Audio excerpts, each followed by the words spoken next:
By now, you will have realized that people who make horror films are a down-to-earth, family-loving bunch with absolutely no neuroses or perversions whatsoever. At least that's what they all try to convince you. One of the primal myths of the horror movie is the werewolf legend, explored in our next treat by Hammer Films. The Curse of the Werewolf, made in 1960, is being shown tonight in an extended version, never before seen in public, with long deleted slobber and slash sequences, lovingly restored.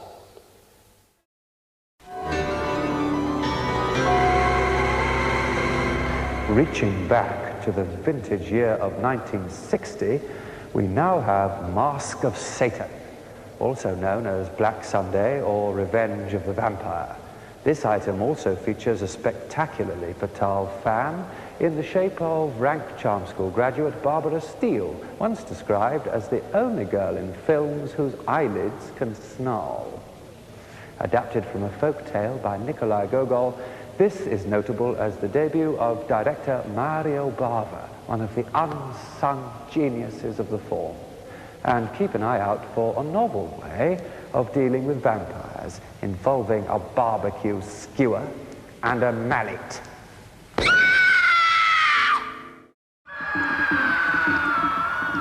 In Blood of Dracula, we find a very strange breed of feminism at work, as a teacher turns one of her pupils into a blood-sucking monster with a nice line in tight sweaters, all in the cause of ending war.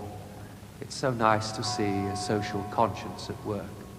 Viewers will note that the film displays an admirable commitment to recycling waste by taking the script of I Was a Teenage Werewolf and switching the sexes of the lead characters and exchanging one monster for another. But don't touch that off switch yet, for this bloody treat has its own special taste.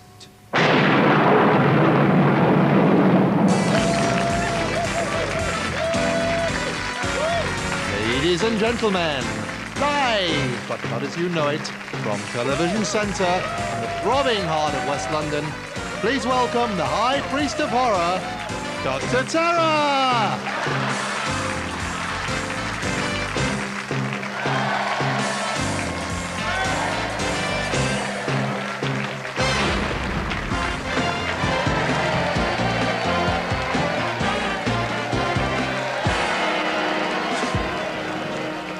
Nice to see ya, Please yourselves, you miserable bastards.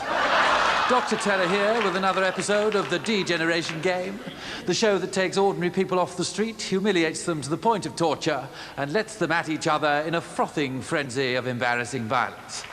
Please welcome my beautiful and talented fiancée, Anthrax Bluebush. Give us a twirl, Anthrax. Beautiful, my dear. Gorgeous. Incidentally, for those of you who have written in and complained, these are my own horns, and how could anyone have the temerity to suggest otherwise? Without further distraction, let's thrust ourselves over the conveyor belt to examine this week's star prize, The House of the Seven Corpses, a horror film financed by morons. Mormons. Tonight's prizes include a derivative script, John Carradine as a hammy caretaker, has-been stars John Ireland and Faith Demergue, 7 gruesome murders before the credits, a tease maid, 7 more gruesome murders after the credits, an old dark house, gruesome 1970s fashions, a grave in the garden, a rotting zombie, a family curse, a cuddly toy, a stack of cliches. Oh, time's up. You'll kick yourself when you learn what you missed. Well, at least you're not going home empty-handed. You're going home no-handed. And now, the film. So there you have it. Dismembered with a chainsaw or living with Michael Winner. Which is the worse fate? You be the judge. And now a real treat. From hell it came, which actually came from Hollywood in 1957, not that you'd notice. Combines radioactive paranoia, native superstition, and bone-freezing silliness. This rare gem also features an angry-looking walking tree which stumps very slowly through the undergrowth in search of victims stupid enough to blunder backwards into its stiff but deadly grasp.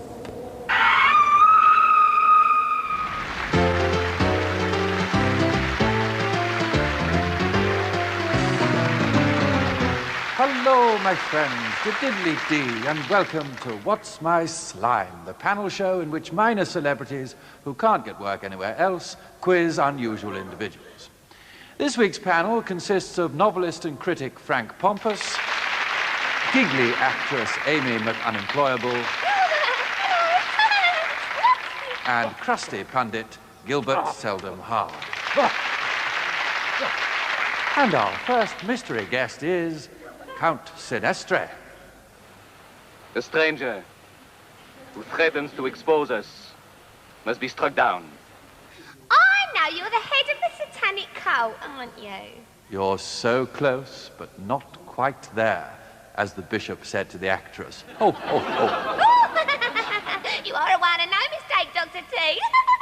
Yes, I certainly am, but that's none of your business. You're firm.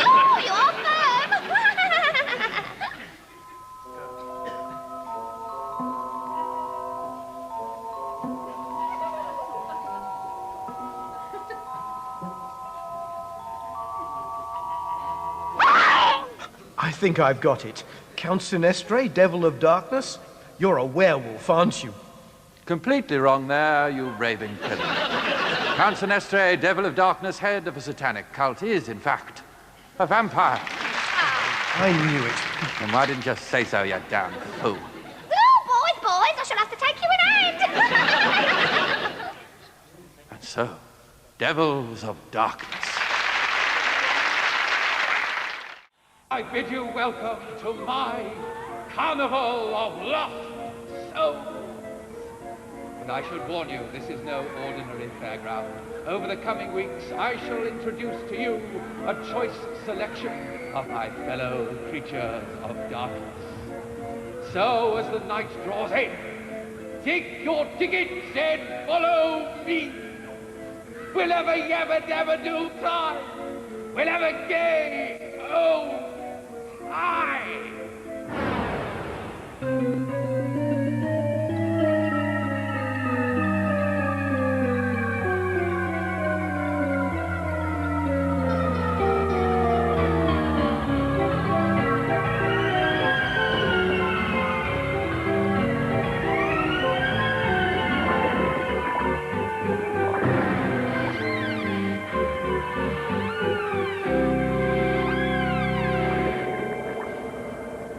Oh, there you are. Hello. Did you know that pollution in London is now so bad that last night a nightingale threw up in Berkeley Square? Tonight, Conte Cruel from the Vault of Horror is The Fog, a 1980 offering from John Carpenter, the auteur who launched 1,000 slashers with his classic Halloween. Carpenter is so great a director that he strings you along into believing The Fog is a terrific film, even though the story makes no sense at all. The creepy small touches that build up during the first half never are going to add up, and the dozens of characters introduced with such effective economy don't have anything to do with each other at all. You see, the closest thing The Fog has to a plot thread is the drowned leper's curse. Oh well, mustn't crumble. Crumble, leper. Yeah, well, please yourself. Anyway, see if you understand why the people chosen to pay the price for the town's crimes are picked when there are several much more obnoxious choices freely available. Also, see if you can work out what exactly is happening in the last 15 minutes as we cut between the church and the lighthouse. Well, I was stumped. Stumped. Look, are you awake in Orpington or not? Yes, you, with the hideous sofa. Well, I beg your pardon, madam. I suppose curses don't have to be fair or logical, and 80s horror movies get away with incoherence just so long as they pull a genuinely scary stunt every 10 minutes or so. You won't understand The Fog, but you will spill your cocoa once or twice. So have your handy-andies handy.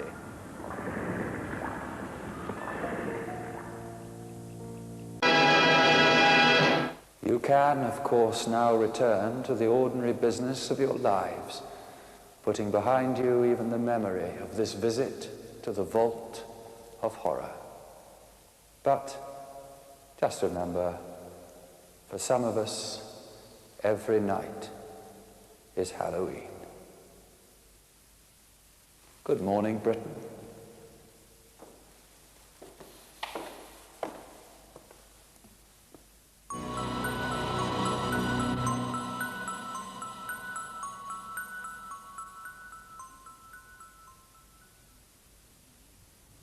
And welcome back to the land of the living and the relative safety from things that go bump in the night.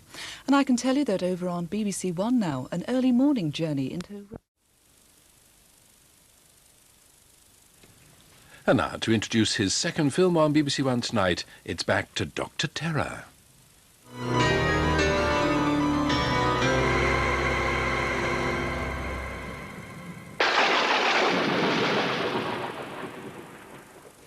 Well, next up is a triple-layer shocker from the hot little word processor of Stephen King, the man who can't stop writing no matter how brutal the reviews get. Cat's Eye stars adorable Drew Barrymore before she became considerably more adorable, and finds horrific capital in high buildings, giving up smoking, and breath-sucking, child-killing trolls. Unusually in a genre marked by scratching and hissing, this cat is the goody. Meow.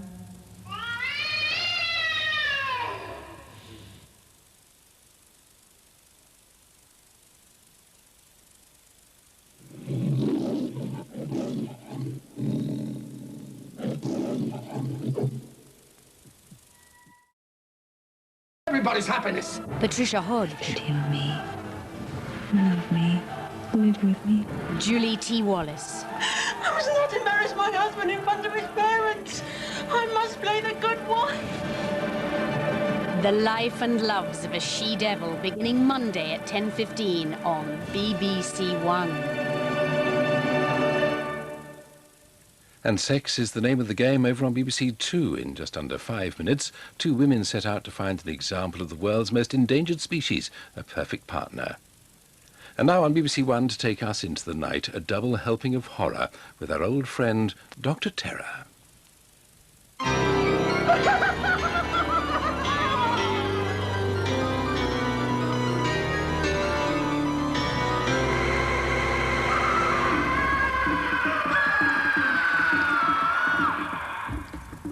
Good evening, and a warm welcome to the Vault of Horror. Do you know, by now, almost every holiday in the calendar has been used for a slasher movie. Just for the record, Burns Night and the Queen's official birthday are still free, so the way is open for you to revitalise the British film industry. Our red letter day for tonight is April Fool's Day, in which that familiar parade of plasticky American teenagers repair to an isolated island and are inventively slaughtered one by one. Well, such dreary fools deserve no better. But this film has a few tricks up its screenplay guaranteed to baffle and astound even the most cynical viewer. I love DIY.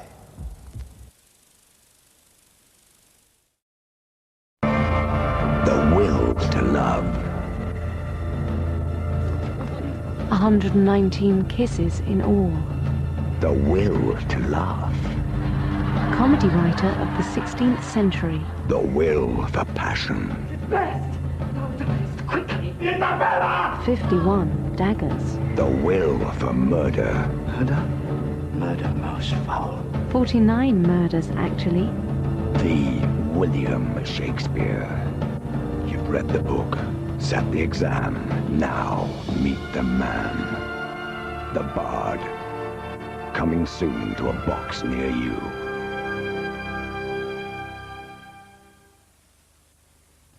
This is BBC One.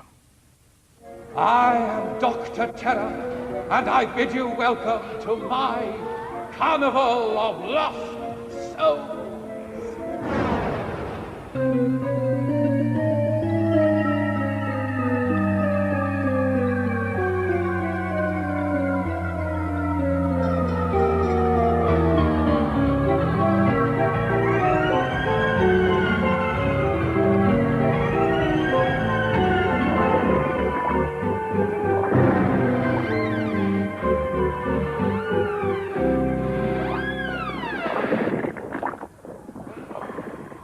Tonight, in the Vault of Horror, we return to the thick fogs and narrow alleyways of Victorian London for A Study in Terror, which sets the most famous and perspicacious detective of the age, Sherlock Holmes, against the most famous and elusive mass murderer, Jack the Ripper. It's my contention that the Ripper was conclusively proved in the early years of the century to be someone obscure and uninteresting, a sort of John Major of the Victorian era. But the truth has been suppressed by a conspiracy of criminologists and filmmakers to underwrite a growing industry of ever more outlandish speculation.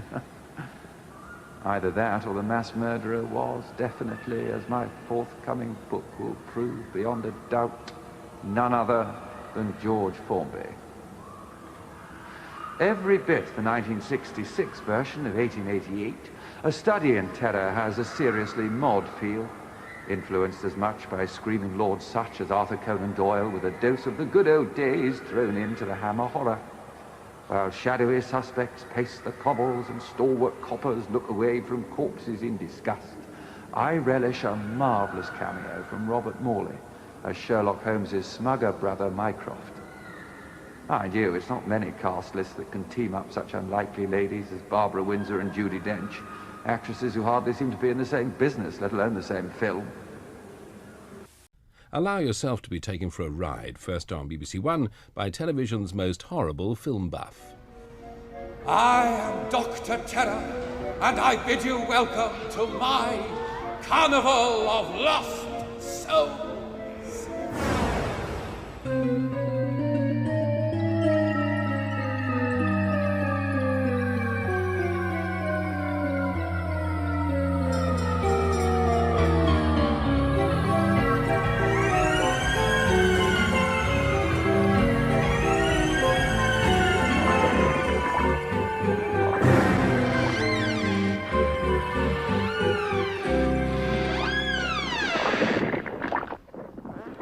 Yo there, gore gazers.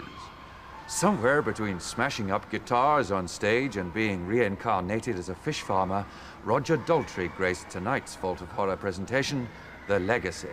The former pop idol gives a remarkable performance, especially in the tabletop tracheotomy scene. Children, do not try tracheotomies at home.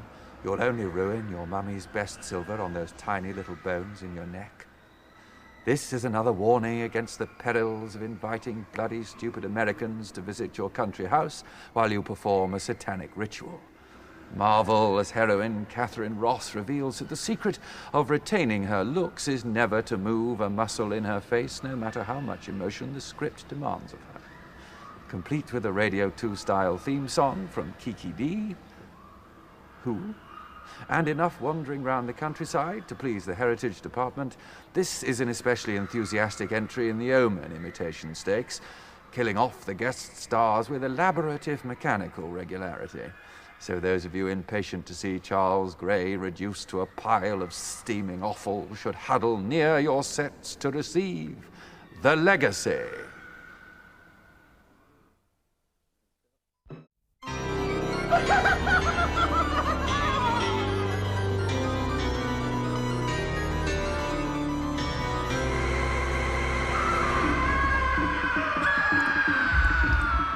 We in the Vault are very artistically inclined.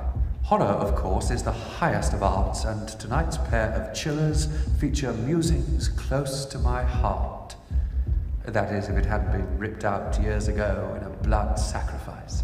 Ah, the pleasures of youth.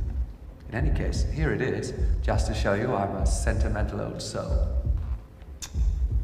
For Crucible of Terror, we visit the currently trendy 70s with former disc jockey Mike Raven, who was desperate to be Britain's Vincent Price. He's especially desperate here as a mad Cornish sculptor who insists that his models put their flesh and blood into his works. This neglected item is also notable for James Bolam's truly frightening shirts and some gleefully sadistic incidental murders. It serves as a reminder that the British film industry isn't all merchant ivory. Now, if only Helena Bonham Carter had posed for our hero. Oh dear. Okay, it's not that straight.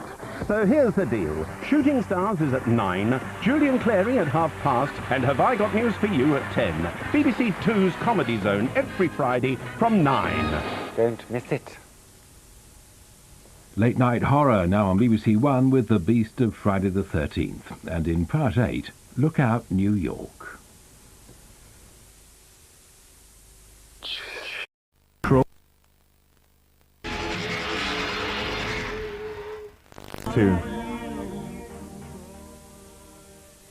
Doings down the mortuary in the late night movie now on BBC One, all in the worst possible taste, and introduced by Dr. Terror. Ladies and gentlemen, live, but not as you know it, from Television Centre in the throbbing heart of West London, please welcome the sinister Minister of Menace, Dr. Terror!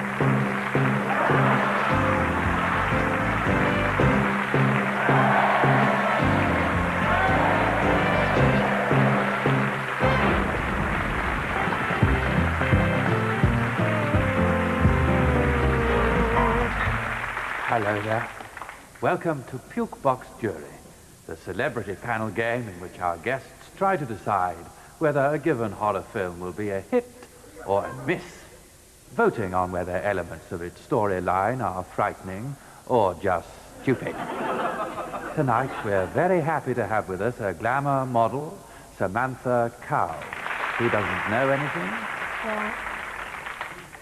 70s supergroup survivor Rick Haggard, who can't remember anything. And wild man of rock, Icky Coat, who couldn't give a monkey's armpit about anything anyway. They're here because they're desperate for any exposure at all. I'm here because it's this or Radio 2. First up is Phantasm, selected as one of the worst films of 1979 by Barry Norman. And why not? Because he's wrong. That's why. This is the one about the sinister undertaker who murders victims with flying silver spheres and shrinks the corpses to dwarf size, brings them back to life as monk-robed zombies, and ships them off to another dimension where they're used as slave labor. Yes, it may sound far-fetched, but I can guarantee that the only other films to feature such a premise are Phantasm 2 and Phantasm 3. Director Don Coscarelli realized 5 years before A Nightmare on Elm Street that a series of wild images, campy characters, and knee-jerk shocks could be strung together without the need to resort to anything like logic.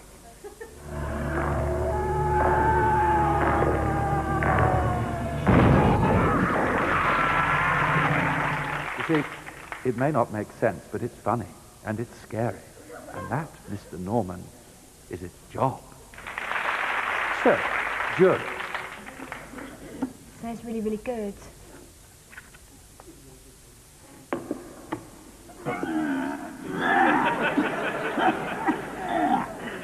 I think it's a hit.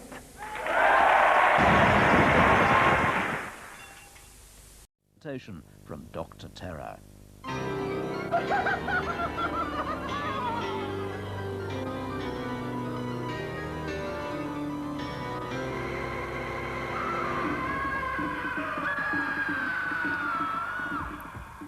Tonight on The Vault of Horror, we shall be paying tribute to the classics. While the daytime world has its Ibsens and Shakespeares, we of the night have our own pillars of greatness. Forget those pitiful pizza-faced creeps who pass for monsters these days, and travel back to an era when we had real heroes like Frankenstein and Dracula and Mr. Hyde and the Wolfman. We shall be visiting the gentle year of 1957 and sampling The Curse of Frankenstein, which was the film that founded the bloody fortunes of Hammer Films. It introduces that seminal double act of Peter Cushing and Christopher Lee and was directed by the great Terence Fisher. It also features that annoying little Melvin Hayes who was in Summer Holiday with Cliff Richard, but don't worry, he doesn't last very long.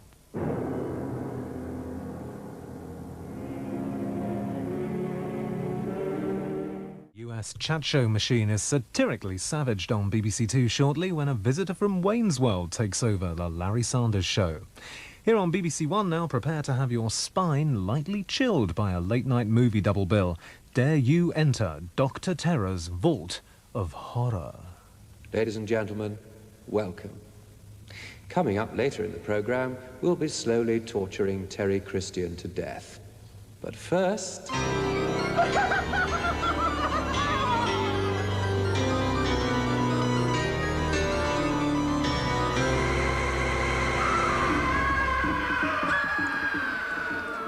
Now, while I pass a few pleasant hours dripping boiling oil into my producer's abdominal cavity, you can catch up on your adolescent monsters as we spotlight acne-plagued werewolves and skateboarding vampires.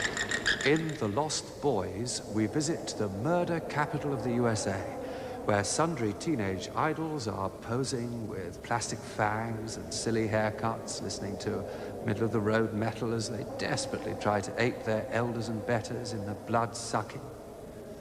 If you could live forever, don't you think your taste in music would get better? But we're dealing with Hollywood here. The script started out as an adaptation of Peter Pan, just like Hook. Put in your ear for BBC One. Arachnophobia strikes America's phoniest chat show host Larry Sanders in about 5 minutes on BBC Two. And to make your flesh creep on BBC One now, 2 haunting little tales from Dr. Terror's Vault of Horror.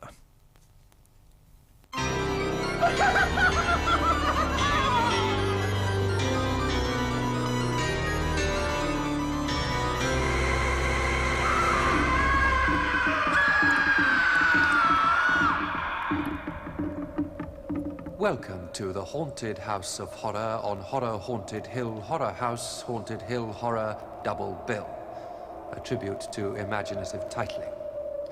Tonight in the Vault of Horror we shall be house hunting. Is there a sound so redolent of an English summer as the heady thwack of a cricket bat against the muffled squelch of a property developer's brain? Our first des res is the Haunted House of Horror, whose residents include Frankie Avalon, Dennis Price, and sundry refugees from 70s sitcoms who, frankly, would be lucky to get a job on Give Us a Clue these days. Interestingly, the producers missed their chance for a long-term cult success with this one because they felt that the young David Bowie was too weedy for the role eventually played by Mark Winter, who, of course, went on to a career in obscure West End musicals. That's showbiz.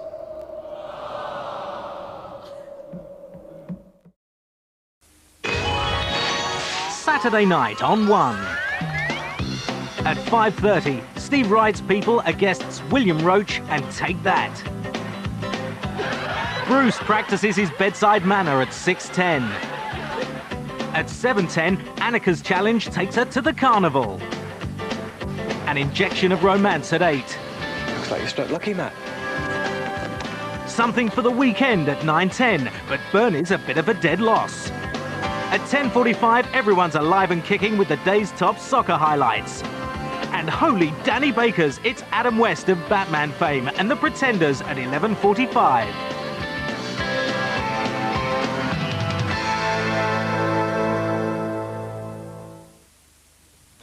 Now, our late-night check on the weather. Cloud and some patchy rain and drizzle will affect North Wales and much of northwest England tonight. There'll also be a scattering of showers in northern and western Scotland, but other areas will be fairly clear with some patchy fog and ground frost. The cloudy skies over central Britain will gradually brighten during Saturday. Early mist will clear and most parts of the country will become fine and dry, with spells of sunshine. Sunday will also be dry and sunny after the clearance of early mist and frost. Temperatures will be around 14 or 15 degrees Celsius both on Saturday and Sunday afternoon. So that's the weather, and this is the time. It's coming up to 20 to 2. 3 of the BBC's national radio networks will be on the air all night, radios 1, 2 and 5. But it's at this point that BBC One has to take a few hours off, so from me, Malcolm Einan, and from everybody working here with me tonight, thanks for joining us, and cheerio for now. Good night.